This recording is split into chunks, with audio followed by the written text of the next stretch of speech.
हमारे राष्ट्रीय अध्यक्ष माननीय नड्डा जी का, हमारे गृह मंत्री अमित भाई का हृदय से आभार व्यक्त करती हूँ कि उन्होंने मुझे इस लायक भी समझा और ये मुझे पे जिम्मेवारी दी है और निश्चित रूप से मैं उनकी अपेक्षाओं पर खरा उतरने का प्रयास करूँगी। देखिए, मैंने कभी जीवन में क्या मिलेगा इस बारे में कभी सोचा ही नहीं है।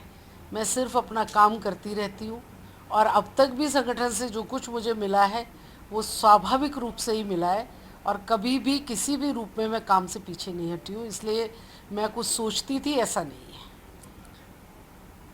मैं अपना संपूर्ण दे करके काम करूँगी और नेतृत्व के जो विश्वास है उस पर खरा उतरूँगी। देखिए, स्वाभाविक है कि मैं शिक्षा के क्षेत्र में ही काम करना चाहती थी, लेकिन कभी कभी कहते हैं कि ईश्वर को कुछ और मंजूर होता है। उन्होंने मुझे राजनीतिक क्षेत्र में भेज दिया और राजनीतिक क्षेत्र में आकर के मैं सांसद बनी।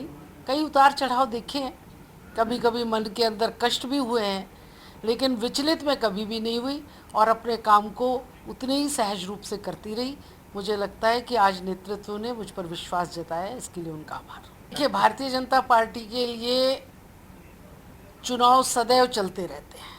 हम छोटे से लेकर के बड़े चुनाव तक को उतनी ही गंभीरता से लेते हैं, चाहे वो निगम का चुनाव हो और चाहे वो सांसद का चुनाव हो। हम लोग गंभीरता से लेते हैं, जिसके लिए हम अपने संगठन के विस्तार में लगे रहते हैं।